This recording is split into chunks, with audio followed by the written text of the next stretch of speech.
Welcome all of you in the another video lecture on seed science. I am Assistant Professor Navnath Pawar from the Department of Botany, SNJBS Art, Commerce and Science College, Sandwad. In this lecture, we are studied about the genetic purity of seed. So, basic topic is we are studied about the grow out test.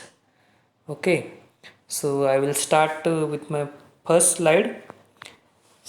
Generally क्या होता है कि seed जो है उसकी genetic purity और उसके जो अदर फैक्टर है वो सब कुछ जो स्टैंडर्ड नॉर्म्स है उसके हिसाब से मेंटेन किए जाते हैं। मतलब जैसे कि सीड स्टैंडर्ड को अगर हम डिफाइन करें तो सीड स्टैंडर्ड कुछ 5 फैक्टर से बनता है। जैसे कि पहला है genetic purity. Genetic purity means trueness of seed. Then germination.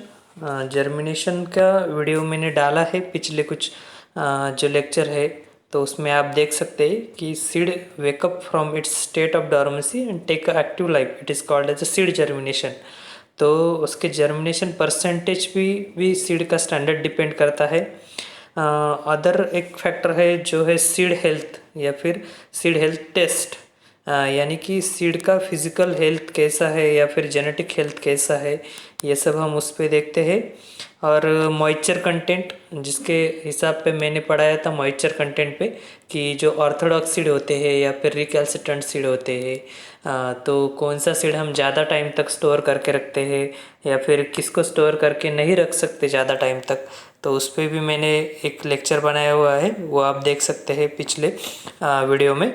बाद में जो सीड की फ़िज़िकल प्योरिटी है वो स्टैंडर्ड में बहुत ज़्यादा मैटर करती है। मतलब जो प्योर सीड है उसके अलावा सीड में कौन सा मैटर है या फिर कौन से अदर सीड है जो सीड के मिक्सचर में आपको दिखाई देंगे, तो ये सब डिपेंड करता है। तो आज के लेक्चर में हम स्पेसिफिक जो है ग्रो आउट टेस्ट वो देखने वाले हैं जो कि डिपेंड करती है जेनेटिक प्योरिटी पे।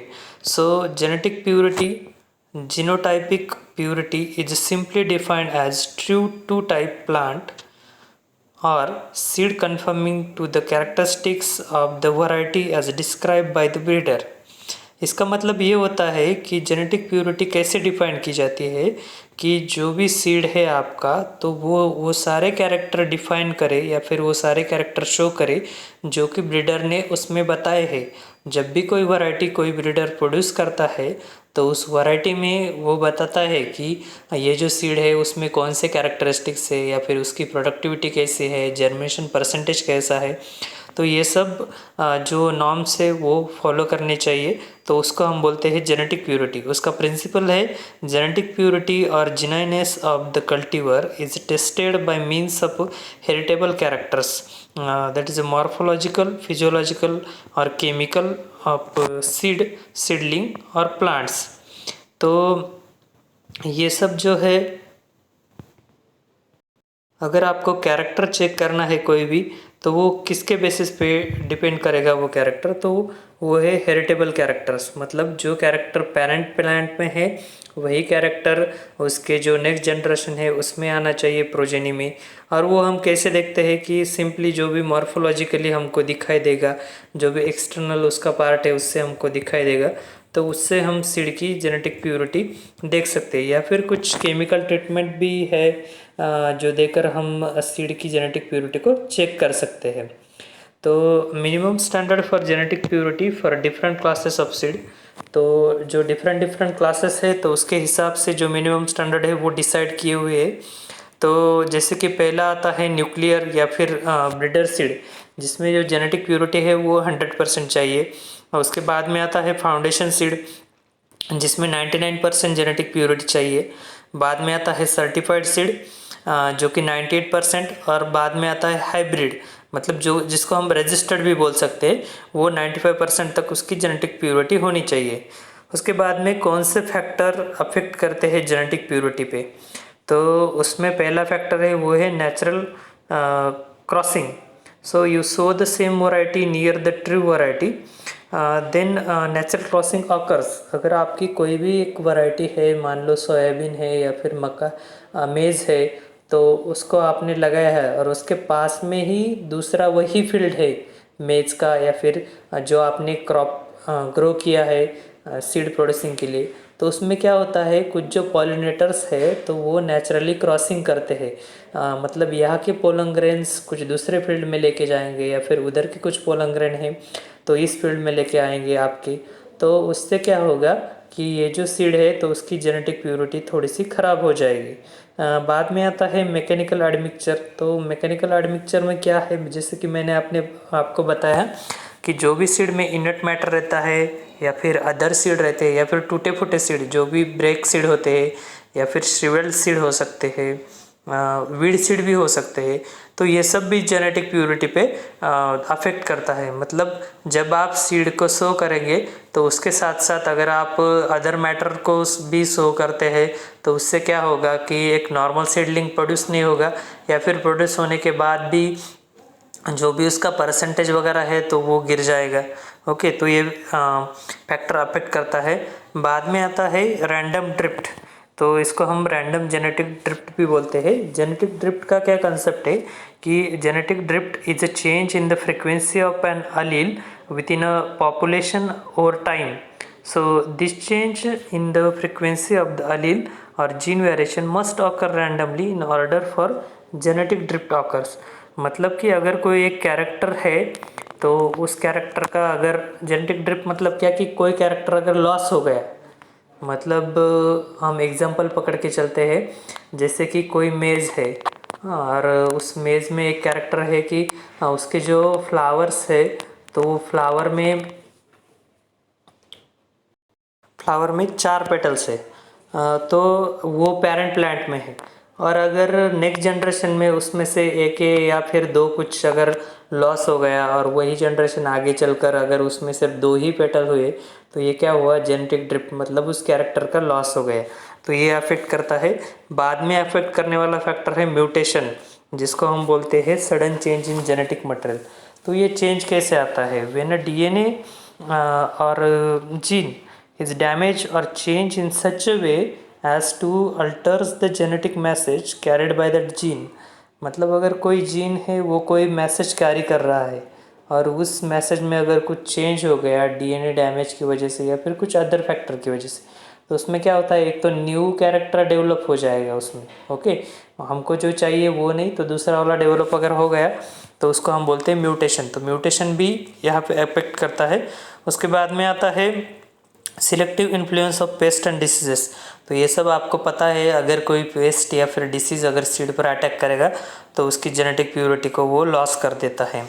सो methods to assess genetic purity, हम जेनेटिक प्योरिटी को एसेस कैसे कर सकते हैं, तो उसके लिए 3 टाइप के मेथड है। पहला है मॉर्फोलॉजिकल, या फिर जो आज हम पढ़ने वाले हैं तो conventional grow out test, okay, GOT test जिसको हम बोलते हैं, वो आज हम पूरा पढ़ेंगे।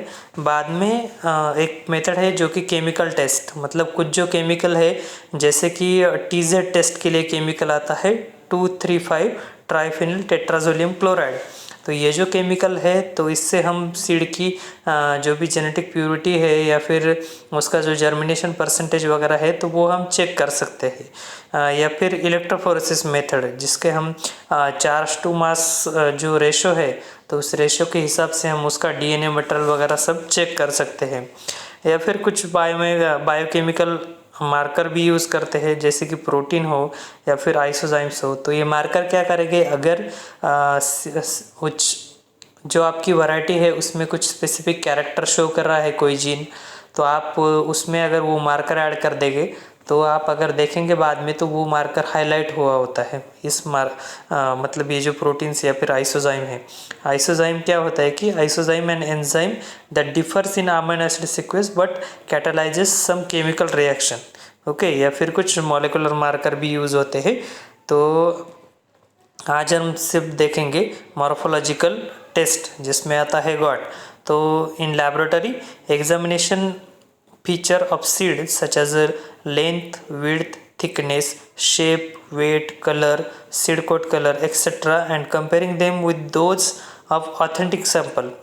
तो अभी क्या करना है आपको कि आपने अगर कोई सीड लॉट है आपके पास तो उसमें से एक सीड का सैंपल लेना है और उसको कंपेयर करके देखना है जो भी प्योर सीड लॉट है उसके हिसाब से, मतलब भी आपके पास तो प्योर सीड लॉट होगा नहीं, तो आप क्या करेंगे, ये डायरेक्टली सीड टेस्टिंग एजेंसी को अगर देंगे तो वो ये दोनों को कंपेयर करके देख सकता है कि ये जो सीड है, तो अगर उसकी वैरायटी का कुछ नाम वगैरह दिया हुआ है उस ब्रीडर ने, तो उसके हिसाब से वो सब फॉलो करता है या फिर नहीं, उसमें जो कलर है वो सेम है या फिर साइज शेप में कुछ चेंजेस है, तो ये सब आप देख सकते हैं। Which are examine with naked eye, तो ये सब जो है वो हम खुली आंखों से भी देख सकते हैं कि इसके जो भी चेंजेस है वो सब ऑब्जर्व कर सकते हैं।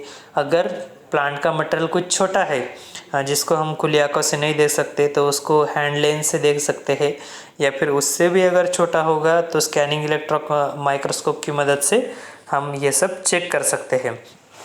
तो इन फील्ड और ग्रीन हाउस कंडीशन, तो अभी हम जाने वाले हैं डायरेक्टली हमारे ग्रो आउट टेस्ट के पास। So the seed sample is sown in the control condition with authentic sample. तो उसमें क्या करना है, अभी जो भी सीड का सैंपल है तो उसको हम शो करते हैं जो भी ऑथेंटिक सैंपल है उसके साथ में। मगर मतलब कि आपको अगर ग्रो आउट टेस्ट करनी होगी तो उसके लिए आपके पास में वो स्टैंडर्ड सैंपल चाहिए जिससे कि ये वैरायटी रिलीज़ हुई है। तो उसको हम क्या करते हैं, कंपेयर करते हैं जो भी हमारा सैंपल होगा उसके हिसाब से। So genetic purity is determined on the basis of observation made on the plant morphological characters with reference to authentic sample. मतलब आपके पास एक ऑथेंटिक सैंपल है, न्यूक्लियर है या फिर ब्रीडर है जिसकी 100% प्योरिटी है, तो उसको उसमें कुछ कैरेक्टर डेवलप हो गए फर्स्टली, और आपको वही कैरेक्टर कंपेयर करने हैं आपके पास में जो सैंपल है तो उसके साथ में। अगर दोनों कैरेक्टर अगर मैच हो गए तो उसमें क्या है, जेनेटिक प्योरिटी 100% आई हुई है। या फिर कैरेक्टर अगर मैच नहीं है तो उसको आप ऑफ टाइप का प्लांट बोल के उसको साइड में रख सकते हैं। सो genetic purity is always express in percentage. तो जेनेटिक प्योरिटी जो है वो परसेंट में एक्सप्रेस होती है, जैसे कि 90% या फिर 95%, 99%, यहाँ तक वो सब एक्सप्रेस होती है। तो ग्रो आउट टेस्ट का मेन ऑब्जेक्टिव क्या है, to determine the genetic purity status of given seed lot of the notified cultivar or hybrid and the extent to which the sample in question conforms to the prescribed standard। तो अभी इसका main objective जो है, जो भी prescribe standard है, जो कि मैंने पहले आपको पहली स्लाइड में बताए थे, जैसे कि जेनेटिक प्योरिटी हो या फिर परसेंटेज हो जर्मिनेशन का, सीड की हेल्थ हो या फिर मॉइस्चर कंटेंट हो, तो ये सब जो क्वेश्चन है अगर उसको वो कंफर्म करता है, मतलब उसको अगर वो सब क्वेश्चन को सेटिस्फाई करता है तो ये ग्रो आउट टेस्ट जो है वो सक्सेसफुल है। तो ये हमारा मेन ऑब्जेक्टिव है कि हमें वो सब जो भी स्टैंडर्ड है वो ये फॉलो करना है। तो फील्ड एप्लीकेबिलिटी ये जो है टेस्ट, तो इसकी एप्लीकेबिलिटी कितनी है, ये एप्लीकेबल है भी या नहीं, तो ये सब हमको देखना है। तो मैं आपको बता दूं कि ये जो ग्रो आउट टेस्ट है वो एप्लीकेबल है पूरी तरह से, क्योंकि हम अगर सीड का लॉट चेक करना चाहे, कोई भी सीड का सैंपल, वो हम सीड की वैरायटी रिलीज़ होने से पहले भी चेक कर सकते हैं और रिलीज़ होने के बाद में भी चेक कर सकते हैं उसको। तो grow out test is the official measure for controlling the genetic purity of the seed lot. It serve as a pre control as well as post control test for avoiding genetic कंटामिनेशंस।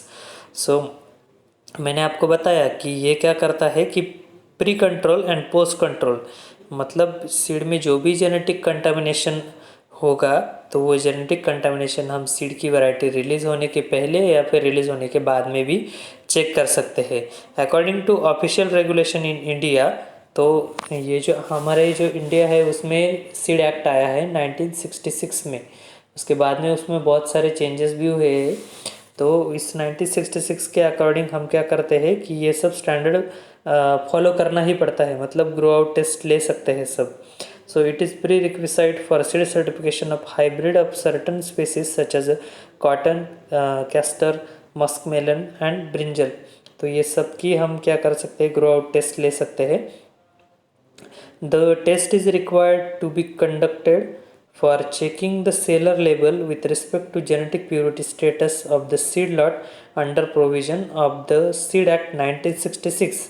तो जो 1966 में seed act आया है उसके हिसाब से अगर कोई सेलर किसी वैरायटी को सेल कर रहा है तो उस सेलर के मतलब जो वैरायटी है उसमें जो लेबल होता है तो उस लेबल पे जेनेटिक प्योरिटी का परसेंटेज दिया हुआ होता है। तो वो क्या करना है हमको, तो वो जो लेबल है उस लेबल के हिसाब पे जो भी नॉर्म्स दिए हुए हैं तो ये वो वैरायटी फॉलो कर रही है ये हम चेक कर सकते हैं ओके सीड एक्ट के तहत। और in addition to grow out test can also be use a measure to जज the efficiency of the certification agency और इंस्पेक्टर। तो ये क्या करता है, अगर आप ग्रो आउट टेस्ट करेंगे या फिर सीड की जेनेटिक प्योरिटी चेक करेंगे तो ये डायरेक्टली किसको चेक करता है, जो भी सीड का इंस्पेक्टर है या फिर जो सीड सर्टिफाइंग एजेंसी है तो उसकी इफिशियंसी को चेक करता है। मतलब जब भी सीड की वैरायटी रिलीज़ होती है तो उसको इंस्पेक्ट करना होता है सीड इंस्पेक्टर ने, और वो वैरायटी की जो भी टेस्टिंग है वो सीड सर्टिफिकेशन एजेंसी करती है। तो इसके हिसाब से ये जो सीड का लॉट लिया हुआ है अपनी या फिर कोई जो वैरायटी है तो वो डायरेक्टली जज करेगी उन लोगों की इफ़िशियंसी को। ओके, सो उसके लिए हमको क्या करना पड़ता है, पहले तो सैम्पलिंग करना पड़ता है। मतलब आपके पास में अगर 10 सीड लॉट है तो उसके हिसाब से आपको सैम्पलिंग करनी पड़ेगी। तो ये जो सैम्पलिंग का क्राइटेरिया है वो डिपेंड करता है कि कौन से टाइप का सीड है। Okay, the sample for grow out test shall be drawn simultaneously with the sample for other seed quality test in accordance with prescribed sampling procedure। तो जो भी सैम्पलिंग प्रोसीजर है तो उसके हिसाब से आपको सैम्पलिंग करना है। मतलब जो ट्रायर होता है उससे कीजिए सैम्पलिंग, या फिर कोई भी जो आपको नंबर्स दिया हुआ है, ये जो सीड है जैसे कि मेज़ वगैरह है तो उसका 1000 ग्राम सैंपल चाहिए तो वो आपको लेना है और वो सबमिट करना है। तो वो आपको सैम्पलिंग करना पड़ेगा। सैम्पलिंग के भी टाइप है बहुत सारे, जो कि primary sampling, composite sampling, submitted या फिर वर्किंग सैम्पल, ये जो है। तो जनरली जो टेस्ट होती है वो वर्किंग सैंपल पे करते हैं हम लोग। तो साइज़ ऑफ सबमिटेड सैंपल, तो सबमिटेड सैंपल का जो साइज़ है वो 1000 ग्राम है मेज़, कॉटन या फिर ग्राउंडनट, सोयाबीन और जो भी सिमिलर जेनेरा है, मतलब जिसकी साइज़ मेज़ या फिर कॉटन से मिलती है तो उनके लिए ये सबमिटेड सैंपल है 1000 ग्राम। बाद में 500 ग्राम है for sorghum, wheat, paddy and species of other genera with seed of similar size. तो इसके लिए 500 ग्राम है। बाद में बेटा या फिर अदर जो भी जेनेरा है सिमिलर टाइप के तो उसके लिए 250 ग्राम का है। ब्रिंजल, जूट या फिर अदर जो स्पेसीज़ है, सॉरी बाजरा, जूट या फिर अदर जो स्पेसीज़ है तो उसके लिए 100 ग्राम है। और अगर आप किसी सीड को वेजिटेटिवली प्रोपोगेट करते हैं, मान लीजिए कि जैसे शक्कर हो, ट्यूबर्स है, उसको यूज़ करके अगर आप वेजिटेटिवली उसको प्रोपोगेट कर रहे हैं तो उसके लिए सैंपल का साइज़ होता है 250 ट्यूबर्स या फिर प्लांटिंग स्टक्कर या फिर रूट या फिर कॉम्स। तो आप ये सब ले सकते हैं। साइज़ ऑफ वर्किंग सैंपल, तो वर्किंग सैंपल की साइज़ क्या है, मतलब देखिए पहले मैं आपको सैम्पलिंग के बारे में बता देता हूँ। पहले जो हम सीड लॉट से पहले सैंपल लेते हैं तो उसको हम प्राइमरी सैंपल बोलते हैं। उसके बाद में उस सैंपल को अगर आप 10 सैंपल लिए उसको मिक्स कर दिए तो वो हो गया कंपोजिट सैंपल। बाद में जो मिक्स किया हुआ सैंपल है वो अगर आप सबमिट करते हैं किसी एजेंसी को तो उसको हम सबमिटेड सैंपल बोलते हैं। और आपका दिया हुआ जो सबमिटेड सैंपल है उसको डिवाइड करके एक स्पेसिफिक उसकी साइज़ करके उसके उस पे जो टेस्ट की जाती है तो उसको बोलते हैं वर्किंग सैंपल। ओके, तो अभी वर्किंग सैंपल की साइज़ के बारे में यहाँ पे है इस स्लाइड में। The working sample for grow out test shall be obtained through subsequent mixing and dividing of the submitted sample in accordance with the prescribed procedure for seed sampling। तो सीड सैम्पलिंग की जो भी procedure है तो उसके हिसाब से उसको मिक्सिंग या फिर डिवाइडिंग किया जाता है। मतलब मिक्स तो पहले किया होता है कंपोजिट में, बाद में जब सबमिट करते हैं तो उसको और अच्छी तरह से मिक्स करके और बाद में उसको वर्किंग के लिए भेजते हैं। Okay, the minimum population required for taking the observation shall be 400 plants. अगर आपको किसी सीड की ग्रो आउट टेस्ट लेनी है तो उसके लिए आपको 400 प्लांट्स चाहिए। However, it will also depends on the maximum permissible of type plant prescribed for the species under consideration in the Indian minimum seed certification standard. Observation के लिए तो 400 प्लांट चाहिए आपको, मतलब कोई भी वैरायटी हो तो उसके लिए मिनिमम 400 प्लांट्स को आप ऑब्जर्वेशन के लिए लेंगे और उसको कंपेयर करके देखते हैं जो भी स्टैंडर्ड आपका जो भी मतलब जो न्यूक्लियर या फिर ब्रीडर सैंपल है तो उसके साथ में। लेकिन ये सब डिपेंड करता है कि जो भी परमिसिबल ऑफ टाइप है प्लांट्स में तो उसके हिसाब से कंसिडर किया जाता है। मतलब कुछ सीड में जो ऑफ टाइप है वो 0.10% होता है, कुछ में 0.20% होता है, तो उसके हिसाब से ये सब एडजस्ट करना पड़ता है। The number of seed required for raising the crop to obtain the required number of plants shall depends on the germination percentage of the seed sample and hence seed rate should be adjusted accordingly। तो देखिए आपको अगर 400 plant grow करने हैं तो उसके लिए आपको 400 सीड चाहिए, ओके। लेकिन अगर आप 400 सीड को लगाएंगे और वो जो आपके पास में वैरायटी है उसका जो जर्मिनेशन परसेंट है वो 95% है सिर्फ या फिर 90% है, तो अगर 90% जर्मिनेशन है और आपने लगाया है 400 प्लांट्स तो ओनली 360 प्लांट ही ग्रो हो गए उसमें, तो आपका सैंपल का साइज़ क्या होगा कि रिड्यूस हो जाएगा। तो उसके हिसाब से आपको वो सब एडजस्ट करके मतलब सीड की जो सोइंग है वो करनी पड़ती है, okay. So criteria for GOT to decide the genuineness of variety. तो गॉट टेस्ट का क्राइटेरिया है कि कौन सी वैरायटी में कितना ट्रूनेस है या फिर उसकी जो जेनेटिक प्योरिटी है वो कितनी है। सो हम लास्ट कॉलम से अगर देखेंगे number of plant required sample for observation, तो आपको कितने प्लांट दिए हुए हैं, पहले में 4000 है, दूसरे में 2000 है, तीसरे में 1350 है, बाद में जो चौथा है उसमें 800 और पांचवा है उसमें 400 है। तो अगर 4000 आपका सैंपल है प्लांट का तो उसमें जो मिनिमम जेनेटिक प्योरिटी है वो 99.9% होनी चाहिए। मतलब मैक्सिमम परमिसिबल ऑफ टाइप कितना है, सिर्फ 0.10% का। जो 2000 प्लांट लिए हुए है या फिर 2000 का जो सैंपल है तो उसमें 99.8% मतलब 0.20% का अगर ऑफ टाइप हो गए तो भी चलेगा। मतलब ये स्टैंडर्ड है कि कितना ऑफ टाइप हो सकता है उसमें। अगर लास्ट का देखेंगे 400 में तो उसमें 99% एंड बिलो जो आते हैं तो वो जेनेटिक प्योरिटी चाहिए उनके लिए, और जो ऑफ टाइप है तो वो है 1, ठीक है। अभी प्रोसीजर क्या है ग्रो आउट टेस्ट की। The grow out test shall be conducted in specific area recommended for the cultivar और हाइब्रिड और in season nurseries off season nursery, okay. तो अभी जो ग्रो आउट टेस्ट को आपको फॉलो करना है या फिर उसकी जो प्रोसीजर फॉलो करनी है, तो ऐसा नहीं है कि कोई जो सीड है वो अगर खरीफ में ग्रो होता है तो आप उसको रब्बी में उसकी सोइंग करके देखेंगे कि ये ग्रो हो रहा है या फिर नहीं, उसके जो कैरेक्टर है वो शो करता है या फिर नहीं। तो जो ब्रीडर ने दिया हुआ है कि ये कोई जो पर्टिकुलर सीड है वो खरीफ में अगर ग्रो होता है तो आपको वो खरीफ में ही लगाना है, उसी सीज़न में लगाना है। ऐसा नहीं कि फिर अगर आप लगा भी सकते हैं चेकिंग के लिए, लेकिन उसको जो ऑफ सीज़न नर्सरी है वहाँ पे सब जो क्लाइमेट है वो मेंटेन किया होता है, वहाँ पे आपको ये चेक करना पड़ेगा, ओके। सो स्टैंडर्ड सैंपल, अभी स्टैंडर्ड सैंपल क्या है। The standard sample of cultivar is the official standard against which all other sample of the seed of cultivar will be judged।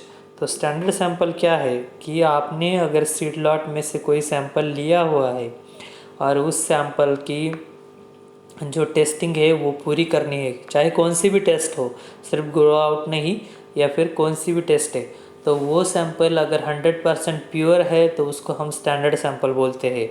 और उस सैंपल को हम यूज़ कर सकते हैं किसके अगेंस्ट, कि जो भी अदर सैंपल है सीड के उस कल्टीवर के, तो उसके उस सैंपल के बेसिस पे हम अदर सैंपल को भी जज कर सकते हैं। The standard sample must not differ significantly in any character and B obtained from the originating plant breeder or breeding institute and be stored under controlled temperature and humidity condition so as to use it each year to sow control plot for cultivars under test।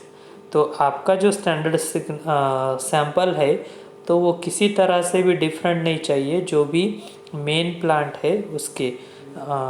मतलब अगर कोई plant लेंगे, अगर उसमें 4 character present है तो वो parent plant में भी प्रेजेंट है। ओके, तो वो क्या हो गया, पेरेंट प्लांट मतलब स्टैंडर्ड सैंपल, और उसकी जो प्रोजेनी है तो वो अदर सैंपल हो गया। तो आपको क्या करना है कि ये जो स्टैंडर्ड सैंपल है तो उसको आप संभाल के रख सकते हैं कि अदर जनरेशन जो है तो उसके लिए चेकिंग के लिए। तो जो भी ब्रीडर है या फिर ब्रीडर इंस्टीट्यूट है तो वो सब क्या करते हैं कि कंट्रोल जो भी टेम्परेचर या फिर ह्यूमिडिटी की कंडीशन है तो उसमें इसको स्टोर करके रखते हैं और हर ईयर के लिए इसको क्या करते हैं, यूज़ करते हैं। तो फिर कभी कभी ऐसा हो जाएगा कि कुछ जो सैंपल है सीड का स्टैंडर्ड तो वो ख़त्म हो जाएगा अगर हम इसको यूज़ करेंगे, या फिर उसकी जो भी वायबिलिटी पीरियड है वो भी एक्सपायर हो सकता है। तो उसके लिए क्या करते हैं कि ये जो स्टैंडर्ड सैंपल है उसको अगर आप एक फील्ड में लगाएंगे तो उसकी जो प्रोजेनी है वो भी साथ में लगाते हैं। अगर उस प्रोजेनी में सारे स्टैंडर्ड आ गए पेरेंट प्लांट के तो उस प्रोजेनी को हम स्टैंडर्ड सैंपल मानकर चलते हैं, और ये स्टैंडर्ड सैंपल यूज़ होता है किसी भी टेस्ट के अगेंस्ट में। ओके, तो ऐसा कुछ नहीं है कि ये सैंपल ख़त्म हो जाएगा। So further quantities of sample must be obtain from originating plant breeder as and when required a comparison must be made between the 2 lots of the standard sample before changing from one standard sample to other। तो मैंने आपको जैसे कि बताया, अगर पहला sample ख़त्म होने वाला है तो उसके हिसाब से हम दूसरा सैंपल ग्रो करते हैं। तो उसमें ग्रो करने के बाद में पहले तो कंपैरिजन करते हैं कि ये जो कैरेक्टर है दोनों के बीच में वो सिमिलर है या फिर नहीं, जो भी जितना भी जीन एक्सप्रेशन है वो सिमिलर है या नहीं। तो उसको चेकिंग करने के बाद ही उसको स्टैंडर्ड सैंपल का नाम दिया जाता है। मतलब ऐसा नहीं कि अगर पेरेंट प्लांट की प्रोजेनी है तो आपने उसको नाम रख दिया कि ये स्टैंडर्ड सैंपल है, तो वैसा बिल्कुल नहीं होता कि जो स्टैंडर्ड सैंपल है वो सब कुछ फॉलो करता है। Okay, so method of raising the crops. सो आपको जो भी ग्रो टेस्ट के लिए क्रॉप रेज करने हैं तो उसके लिए क्या मेथड है, standard and recommended agronomic practice such as field preparation, size of plot, row length, distance between the row, distance between the plants, irrigation and fertilization etcetera in respect of the specific crop shall be followed both for the sample in question and its control standard sample। मतलब देखिए कि आपको अगर कोई plant grow करना है तो वो सारी कंडीशन मेंटेन करनी पड़ेगी आपको।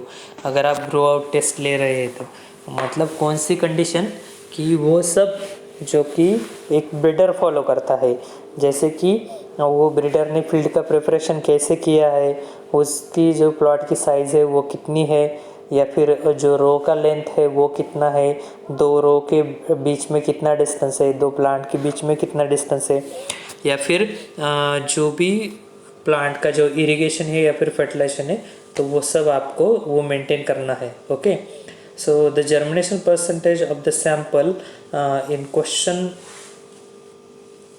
And the standard sample must be determined to adjust the seed rate. तो जर्मिनेशन परसेंट जो है तो वो क्वेश्चन में रहता है, क्यों, क्योंकि जो स्टैंडर्ड सैंपल लेते हैं तो उसको हम एडजस्ट करते हैं। मैंने आपको बताया ना कि कोई अगर 400 सीड लेंगे तो ऐसा नहीं कि वो 400 ग्रो कर जाएंगे, उसमें भी जर्मिनेशन परसेंट है। अगर उसका 90% जर्मिनेशन हुआ तो आपको 40 सीड तो कम आ जाएगा। इसके हिसाब से वो हम क्या करते हैं, वेरी करते हैं, और वो वेरी करने के बाद में क्या होगा कि ये जो 2 सैंपल है उसको हम कंपेयर कर सकते हैं। ओके, तो देखिए पहला आपको फील्ड दिखाई दे रहा है, यहाँ पे वो पैडी का फील्ड है जिसमें आपको डिस्टेंस दिखाई दे रहा है। बाद में दूसरे जो स्लाइड है उसमें मेज़ है, और तीसरा जो स्लाइड है वो आपको तीसरा जो इमेज है वो आपको इतना क्लियर नहीं दिखेगा। तो उसमें क्या दिख रहा है लेकिन आपको कि जो भी डिस्टेंस है वो डिस्टेंस मेंटेन है। ओके, जो पहले रो का डिस्टेंस है वही दूसरे रो का डिस्टेंस है। ऐसा नहीं है कि दोनों के बीच में कुछ अंतर है ऐसा, तो ये सब फॉलो करना पड़ता है। Okay, the sowing should be done by dibbling और small plot drill. Seed drill must be carefully check to ensure it cleanness. Subsequent thinning is not recommended. तो देखिए, आपको जो भी सीड सो करना है फील्ड में, तो उसके लिए आपको क्या करना है, अच्छे से ड्रिलिंग करना पड़ता है। मतलब जो भी होल बनाते हैं आप, ओके, तो वो अच्छे से बनाना है। बनाने के बाद में भी आपको उस होल को चेक करना है कि उसमें कुछ अदर इम्प्योरिटीज़ तो नहीं है, क्योंकि बाद में आपको क्या करना पड़ता है उसमें जो भी कटिंग वगैरह है तो वो करनी पड़ती है, तो इसके लिए आपको वो चेक करना पड़ेगा। The sample of same cultivars must be sown in succession and the standard sample are sown at suitable interval. So one standard sample for every 10 sample to be tested. तो ये जो आप सैंपल लेंगे तो उसको सोन करने के बाद में आपको क्या करना है, उसके साथ में ही स्टैंडर्ड सैंपल को भी सो करना है। तो स्टैंडर्ड सैंपल की जो क्वांटिटी है वो 10 सैंपल के बीच में एक सैंपल हुआ तो भी चलेगा। मतलब अगर 10 सीड है और 10 सीड में आप एक स्टैंडर्ड आपके सैंपल के 10 सीड है और उसके हिसाब से आप अगर एक स्टैंडर्ड सैंपल लगाएंगे तो भी वो कैरेक्टर चेक कर देगा। ओके, तो इसके हिसाब से वो इंटरवल में लगाते हैं। The size of the plot, row length and spacing shall differ accordingly to the crop. Recommended specification for the above variety should be followed. तो देखिए, ये जो सीड की प्लॉट या फिर रो का लेंथ है या फिर दो सीड में जो भी स्पेसिफिकेशन है, तो वो वेरी करता है वैरायटी के हिसाब से। मगर देखिए, अगर कोई वीट का वैरायटी है तो उसके लिए वो वेरी करेगा, रो का लेंथ वहाँ पे अलग रहेगा। अगर वही बाजरा लगाएंगे आप तो बाजरे में भी रो का लेंथ अलग लगाएंगे। या फिर कोई भी कल्टीवर हो आपका, तो उसके सीड के हिसाब से क्या होता है, ये सब चेंज हो जाएगा। ये ऐसा नहीं कि आपने अगर 4 सेंटीमीटर का डिस्टेंस लिया दो रो में तो वही डिस्टेंस सभी क्रॉप के लिए अप्लाई है, वैसा नहीं होगा। आपकी अगर वैरायटी चेंज है, कल्टीवर चेंज है, तो उसके हिसाब से ये सब नॉर्म्स भी चेंज होते हैं। The field plot should be grown in 2 replicates the guard against failure in one part of the field and reduce environmental and soil fertility variation. देखिए, जब भी आप सीड ग्रो आउट टेस्ट करेंगे तो ऐसा नहीं है कि आपको सिर्फ एक ही जगह पे सारे सीड या फिर सारे जो प्लांट है वो ग्रो करने हैं। आपको क्या करना है, जो भी 200 या फिर 400 प्लांट अगर आप लेंगे तो उसमें से 200 का जो प्लॉट है वो थोड़ा अलग रहेगा और बाद में जो 200 है वो थोड़े अलग रहेंगे। क्यों? क्योंकि ऐसा हो सकता है कि एक प्लांट में कभी कभी ज़्यादा कंटामिनेशन होने की वजह से वो फेल हो जाएगा। ओके, या फिर कुछ एनवायरमेंटल चेंजेस हो गए, क्लाइमेट चेंजेस, तो उसके हिसाब से क्या होगा कि वो जो क्रॉप है तो वो आपको सब जेनेटिक प्योरिटी नहीं दिखाएगा। मतलब जो भी कैरेक्टर्स है वो जो आपको देखने हैं स्टैंडर्ड सैंपल के हिसाब से तो वो नहीं होगी। इसलिए आपको क्या करना है कि फील्ड को 2 पार्ट में डिवाइड करना है और उसके हिसाब से वो जो है तो आप मेज़र कर सकते हैं। तो देखिए, spacing specification for grow out test. तो स्पेसिंग के लिए स्पेसिफिकेशन है ग्रो आउट टेस्ट में। तो पहला जो क्रॉप है वो है वीट, बार्ली या फिर ओट्स। तो उसमें रो की लेंथ होती है 6 मीटर। बाद में जो प्लांट टू प्लांट डिस्टेंस है वो 2 सेंटीमीटर का होगा। स्पेस बिटवीन 2 रोज, अभी जो 2 रो रहेंगे तो उसमें से उसका डिस्टेंस है 25 सेंटीमीटर। स्पेस बिटवीन प्लॉट्स, मतलब मैंने बताया आपको कि 2 प्लॉट है तो 2 प्लॉट का डिस्टेंस है वो 50 सेंटीमीटर का होना चाहिए। और नंबर ऑफ रेप्लिकेशन कितने होने चाहिए? 2। वही अगर क्रॉप चेंज है, पी या फिर काउपी है, तो ये जो सब नंबर से वो चेंज हो जाएंगे। बाद में अगर आप लास्ट का देखेंगे sorghum, तो sorghum में क्या है, रो की लेंथ वही है 6 मीटर की, लेकिन मेज़ में वेरी है। देखिए, मेज़ में 10 है, जो 4 नंबर का रो है उसमें आप देख सकते हैं कि मेज़ में जो रो का लेंथ है वो 10 है। मेज़ की जो प्लांट टू प्लांट डिस्टेंस है वो भी 10 सेंटीमीटर का है। बाद में 2 जो रो है उसका डिस्टेंस भी 45 सेंटीमीटर का है। तो ये सब चेंज होता रहता है। Okay, so method for taking observation, तो आप ग्रो आउट टेस्ट है तो ग्रो आउट टेस्ट के ऑब्जर्वेशन कैसे लेंगे, तो उसके लिए मेथड है grow out test plots must be examined throughout the growing season with emphasis on the period from the flowering to ripening। तो देखिए, अगर आप ग्रो आउट टेस्ट के लिए फील्ड को एग्जामाइन कर रहे हैं किसी सीज़न के हिसाब से, तो आपको ज़्यादा ध्यान देना है जो भी फ्लावरिंग टू राइपनिंग पीरियड है उसमें। Okay, so all the plants must be examined keeping in view the distinguishing characters describe for the cultivar both in test crops as well as control.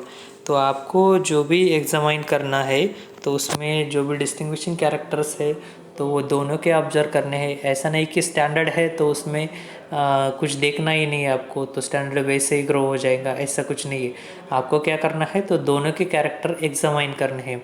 So while taking the observation the plant showing deviation in characters against the control should be tagged and examined carefully at the later stage to confirm whether they are off type or not। तो आपको क्या करना है, जब भी आप observation लेते हैं तो ऑब्जर्वेशन में आप देखेंगे अगर कोई प्लांट है वो स्टैंडर्ड फॉलो नहीं कर रहा है तो उसको आपको क्या करना है, तो टैग लगा देना है। ऐसा नहीं कि उसको आप निकाल कर कहीं दूसरी ओर डाल देंगे या फिर फेंक देंगे, ऐसा नहीं। आप उसको भी ऑब्जर्व करेंगे, कब तक, नेक्स्ट स्टेज तक। जो भी प्लांट की नेक्स्ट स्टेज आएगी तो नेक्स्ट स्टेज में वो अपने आप ही आपको बता देगा कि मैं ऑफ टाइप का प्लांट हूँ और आप मुझको टैग कर दीजिए। ओके, तो उसको आपको टैग करना है सिर्फ, और बाद में आपको देखना है कि ये कौन से कैरेक्टर शो करता है। The number of the total plants and the of type plants found should be recorded. तो आपको टोटल प्लांट जो है जो दिखा रहे हैं कि जेनेटिक प्योरिटी है हम में सब कुछ, उसको भी आपको रिकॉर्ड करना है, और जो ऑफ टाइप के है तो उसको भी आपको रिकॉर्ड करना है। सो ट्रेडिशनल अप्रोच है जो भी प्योरिटी टेस्टिंग के लिए है। ओके, तो पहले में आपको कुछ सीड दिख रहे हैं, देखिए क्या है, डिफरेंट कलर्स के या फिर डिफरेंट साइज़ के सीड है, या फिर कुछ जो सीडलिंग है वो ग्रो होने के बाद में, जैसे कि टिश्यू कल्चर करते हैं आप ना, वो टिश्यू कल्चर में आप सीड ग्रो होने के बाद में वो छोटा सा पौधा आता है उसको हम सीडलिंग बोलते हैं, न्यूली ग्रोन प्लांट। ओके, तो उसमें आप ऑब्जर्वेशन दे सकते हैं, या फिर लेबोरेटरी में देख सकते हैं, कुछ ग्रीन हाउसेस है उसमें देख सकते हैं, या फिर कुछ जो फील्ड है तो उसमें भी आप देख सकते हैं वेरिएशन कैरेक्टर स्टडी करने के लिए। प्लांट हैबिट जो है उसके हिसाब से आप चेक कर सकते हैं कि ये जो प्लांट है इसकी हाइट जितनी है उतनी, मतलब स्टैंडर्ड प्लांट की जितनी हाइट है वो हाइट फॉलो कर रहा है या फिर नहीं, जो हाइब्रिड वैरायटी है वो, या फिर फ्लावरिंग हैबिट है। ओके, तो फ्लावरिंग हैबिट भी आप चेक कर सकते हैं, या फिर फ्रूटिंग हैबिट है। तो आपको बहुत सारे चेंजेस दिखाई देंगे यहाँ पे इस स्लाइड में। ठीक है, so calculation and interpretation of the result. तो आप रिज़ल्ट को कैसे कैलकुलेशन करेंगे या फिर वो जो डाटा है तो उसको कैसे इंटरप्रेट करेंगे वो इस स्लाइड में बताया है मैंने।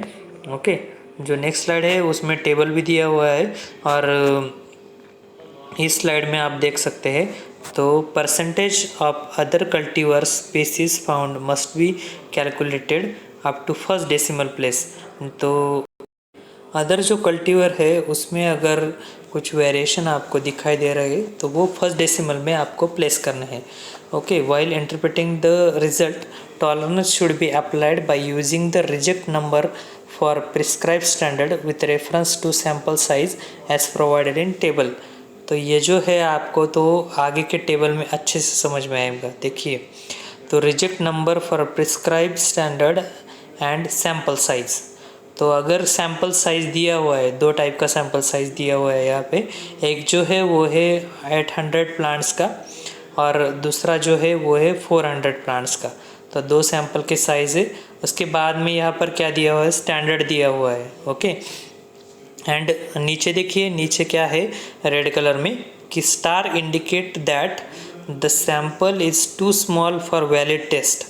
तो ये जो स्टार है वो इंडिकेट करता है कि आपके पास में जो सैंपल है वो वैलिड टेस्ट के लिए एलिजिबल है या फिर नहीं है, या फिर वो बहुत ही स्मॉल है।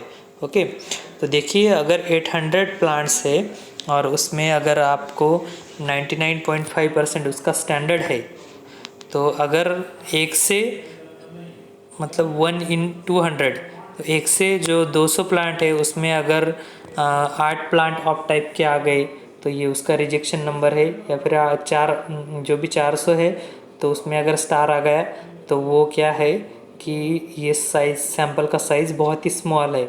अगर 99.0% स्टैंडर्ड है और 1 to 100 जो प्लांट्स है, जो भी 800 प्लांट का सैंपल है उसमें रिजेक्शन का क्राइटेरिया है 60, और जो 400 प्लांट है तो उसमें है 8।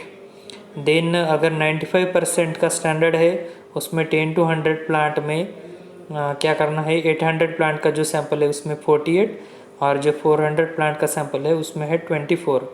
जो भी 90 स्टैंडर्ड है तो उसमें 10 to 100 प्लांट में क्या करना है, मतलब 10 to 100 पहले के 10 से लेकर 100 तक, बाद में कितना आएगा वो आप देख सकते हैं। मतलब मैंने पहले बताया ना, 1 से लेकर 200 से 200 मतलब बाद में क्या आएगा 201 से लेकर 400 तक, देन 401 से लेकर 600 तक और 601 से लेकर 800 तक, ऐसे 4 में वो डिवाइड हो जाएगा पहले में। ओके, वैसे ही वो 10 से लेकर 100 प्लांट जो है वो 800 प्लांट का जो साइज़ है, सैंपल का साइज़ है, तो उसमें क्या है कि 88 अगर प्लांट है तो वो रिजेक्शन के लिए है, और अगर 44 है तो वो रिजेक्ट हो जाएंगे 400 में। और लास्ट का जो है 85 का स्टैंडर्ड है उसमें 50 to 100 प्लांट में जो पहला सैंपल है 800 प्लांट का उसमें 128 प्लांट्स और जो 400 है उसमें है 64। ओके, अभी प्रोसीजर क्या है ग्रो आउट टेस्ट की वो हम देखेंगे। अगर आप फील्ड में ग्रो आउट टेस्ट करना चाहते हैं तो वो कैसे करेंगे। Rising up desired population by following recommended cultivar practices, example field preparation, size of the plot etcetera. तो आपको क्या करना है, अगर कोई पॉपुलेशन ग्रो करना है तो रिकमेंडेड जो भी प्रैक्टिस है, मतलब फील्ड का प्रिपरेशन जो भी हमने देखा था, रो टू रो लेंथ या फिर प्लॉट का साइज़ या फिर प्लांट टू प्लांट डिस्टेंस, तो ये सब मेंटेन करना है। Provide equal opportunity to each and every plant for full expression of genetically controlled character. अगर कोई प्लांट है, मतलब 100 प्लांट है तो उसमें 100 की 100 प्लांट के लिए आपको जो अपॉर्चुनिटीज़ है वो सिमिलर प्रोवाइड करनी पड़ेंगी। ओके, मतलब जो इरिगेशन फैसिलिटी है या फिर जो एनवायरनमेंट रखना है आपको, या फिर क्या कर सकते हैं आप, जो भी फर्टिलाइजेशन का डोज है तो वो इक्वली देना है सबको। क्यों इक्वली देना है, तो जो भी कंट्रोल जेनेटिक एक्सप्रेशन है तो वो सभी प्लांट में सिमिलर दिखे इसके लिए। ओके, देन नेक्स्ट स्टेप है so the various sample of the same variety और cultivar in succession and standard sample at suitable interval. तो आपको क्या करना है कि जो भी वेरियस सैंपल है आपके सेम वैरायटी के, तो उसको ग्रो करना है किसके हिसाब से, जो भी स्टैंडर्ड सैंपल है उसके हिसाब से। मतलब 10 सैंपल लीजिए, उसमें एक स्टैंडर्ड सैंपल लगा दीजिए सुटेबल इंटरवल में, और उसके हिसाब से आप चेक कर सकते हैं। Adjust up seed rate depending on germination percent of individual sample and subsequent thinning is not recommended. देखिए, तो आपको क्या करना है, ये जो सैंपल है तो उसको एडजस्ट करना है जर्मिनेशन परसेंट के हिसाब से। ओके, और अगर आप सैंपल को एडजस्ट करके अगर लगाएंगे तो क्या करेंगे, आपको जो बाद में थिनिंग करनी पड़ती है उसकी ज़रूरत नहीं पड़ेगी। ओके, मतलब देखिए 400 प्लांट का सैंपल चाहिए हमको ना, अगर कोई जो प्लांट है उसमें क्या है 90% की प्योरिटी मैंने आपको बताई, मतलब जर्मिनेशन परसेंट है 90%, तो आपको लगाते वक्त कितने लगाने हैं, 440 प्लांट लगाने हैं। तो उसके हिसाब से क्या होगा, उसमें 90% जर्मिनेशन आएगा, 440 का 90% हो गया 400 प्लांट्स, तो आपका 400 प्लांट का सैंपल का साइज़ आ गया। बाद में this test is preferably conducted in area to which the variety is recommended. तो आपको उसी एरिया में देना है, ये टेस्ट लेना है जहाँ पर ये वैरायटी रिकमेंड की जाती है। A minimum of 200 plants from control sample should be raise along with the test crop. तो आपको क्या करना है, मिनिमम 200 प्लांट जो है वो कंट्रोल सैंपल के हिसाब से आपको रेज करने हैं। The analyst employees for conducting grow out tests should possess the basic qualification as identified under the rule 1968। तो देखिए हमारा जो सीड एक्ट है तो मतलब जो भी गवर्नमेंट है तो उसने रूल बना है 1968 में कि आपका जो सीड इंस्पेक्टर है या फिर जो भी आपकी वैरायटी को एग्जामाइन कर रहा है तो उसके लिए कुछ स्टैंडर्ड क्वालिफिकेशन है। तो आप अगर ग्रो आउट टेस्ट करेंगे तो उसके लिए वो क्वालिफाइड आदमी चाहिए जो भी वो एग्जामाइन कर सकता है इस फील्ड को। Okay, so reporting of result, तो अभी रिज़ल्ट का रिपोर्टिंग कैसे करेगा आप। The result of the grow out test shall be reported as percentage of their species cultivar और ऑफ टाइप प्लांट। तो मैंने पहले ही बताया आपको कि जेनेटिक प्योरिटी जो है वो हम परसेंटेज में दिखाते हैं। ओके, तो आपको क्या करना है कि रिकॉर्ड करना है सब कुछ, जो भी प्लांट ग्रो हुए है वो सब, और जो भी ऑफ टाइप है वो सब आपको रिकॉर्ड करना है। तो if the sample is found to be a cultivar other than stated by the sender the result shall be reported as such. तो आपको ये सब रिजल्ट देना है, मतलब आपको, मतलब जो आदमी ये सब एग्जामाइन करेगा तो वो कैसे एग्जामाइन करेगा कि अगर कोई जो सेंडर है तो उसने क्या दिया है कि ये जो सैंपल दिया है सेलर ने, तो सॉरी सेंडर ने, तो वो अगर अदर हो गया, मतलब आपके पास में जो वैरायटी है स्टैंडर्ड, तो उसके हिसाब से अगर ये सैंपल नहीं है तो उसको आपको रिपोर्ट में ये मेंशन करना है कि ये जो वैरायटी है ये सब नॉर्म्स को फॉलो नहीं करती। बाद में if plant of other cultivar are more than 50% and the report shall be state that the sample consists of mixture of different cultivars। तो देखिए ये जो कल्टीवर है उसमें अगर मतलब सेंटर ने अगर कुछ वैरायटी दी है और उसमें अगर 50% से ज़्यादा अदर कल्टीवर मौजूद है तो वो जो रिपोर्ट बनाने वाला है वो वैसा ही रिपोर्ट बनाएगा कि इसमें क्या है कि अदर जो मिक्सचर है वो ज़्यादा है। मतलब अदर मिक्सचर जो मैंने आपको बताया जैसे कि अदर वीड सीड या फिर अदर प्लांट क्रॉप के जो भी सीड है तो वो उसके हिसाब से वो रिपोर्ट बनेगा। If nothing worthy of special comments in is found the report shall state that the result of the grow out test of the sample is question revealed nothing to indicate that the name of the cultivar or species stated by sender is incorrect if nothing worthy of special comment is found।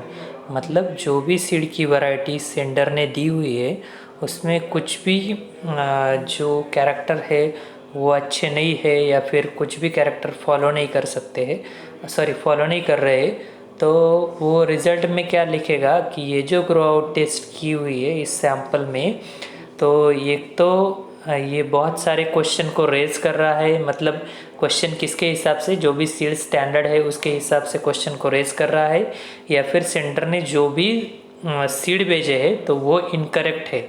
Okay, मतलब क्या है कि वो follow नहीं कर सकते सब standard, तो इसके हिसाब से वो सब रिजल्ट में लिखते हैं। ओके, सो टेस्टिंग फीस, तो देखिए जो भी आप ग्रो आउट टेस्ट करेंगे या फिर कौन सी भी टेस्ट करेंगे तो ऐसा तो नहीं है कि उसके लिए कुछ चार्जेस नहीं लगेंगे। आप अगर सीड सैंपल को भेजेंगे कहीं पे कौन सी भी सीड टेस्टिंग एजेंसी में, तो वहाँ पे क्या होगा, इसके लिए चार्ज किया जाएगा। मतलब देखिए जो भी नॉर्मल टेस्टिंग है तो उसके हिसाब से चार्ज है। तो अगर आपको फुल टेस्ट करना है तो seed moisture, physical purity and germination सब अगर टेस्ट करना है आपको तो उसके लिए बेसिक चार्ज है 200 रुपीज़। देन इंस्टीट्यूशनल चार्ज है 50%, यानी कि 200 का 50% हो गया 100 रुपीज़। देन टोटल हो गया 300 रुपीज़, और उस पर लगेगा 80% GST। ओके, अभी GST लगता है सब पे, तो आपको अगर टेस्ट करना है तो उस टेस्ट पे भी 80% GST लगेगा। तो 300 का 18% हो गया 54। तो टोटल जो फीस लगेगी आपको फुल टेस्ट के लिए वो लगेगी 354। वैसे ही अगर सीड मॉइस्चर करना है तो उसके लिए बेसिक चार्ज सिर्फ 40 रुपीज़ है। 40 के 50% इंस्टीट्यूशनल चार्ज हो गया 20, देन टोटल हो गया 60, उस पर 80% का GST तो वो गया 11 रुपये, और बाद में जो टोटल फ़ी है वो है 71। वैसे ही अगर आप नीचे आएंगे तो 10 नंबर के कॉलम में है ग्रो आउट टेस्ट। ओके, सो ग्रो आउट टेस्ट चार्ज पर लॉट और पर सैंपल, आपके पास में अगर एक लॉट है या फिर एक सैंपल है तो उसके हिसाब से चार्ज किया जाएगा। तो आपको अगर हाइब्रिड या फिर पेरेंट प्लांट के साथ में अगर उसको टेस्ट करवाना है या फिर वैरायटी है तो उसमें आपको टेस्ट करवाना है तो उसके हिसाब से चार्ज है। बेसिक चार्ज है 1500 रुपये, बाद में इंस्टीट्यूशनल फ़ी है 750, उसका टोटल हो गया 2250, उस पर लगेगा 80% GST मतलब 405, और टोटल फ़ी हो गई 2655। ओके, तो ये सब चार्जेस उसमें लगेगी। सो अभी ये सब हो गया। So let me conclude now. So genetic purity analysis is the important factor for quality seed, right. हम ग्रो आउट टेस्ट किसके लिए करते हैं कि सीड की जेनेटिक प्योरिटी को देखने के लिए। तो जेनेटिक प्योरिटी क्या है, बहुत ही इम्पोर्टेंट फैक्टर है। अगर उसको आप चेक नहीं करेंगे तो आपका ही लॉस होगा। तो इसमें फार्मर का क्या फ़ायदा है? So for farmer no loss because poor seed plus higher returns. Okay, अगर आपके पास में पुअर सीड है तो वो क्या करेगा, आपका लॉस करेगा।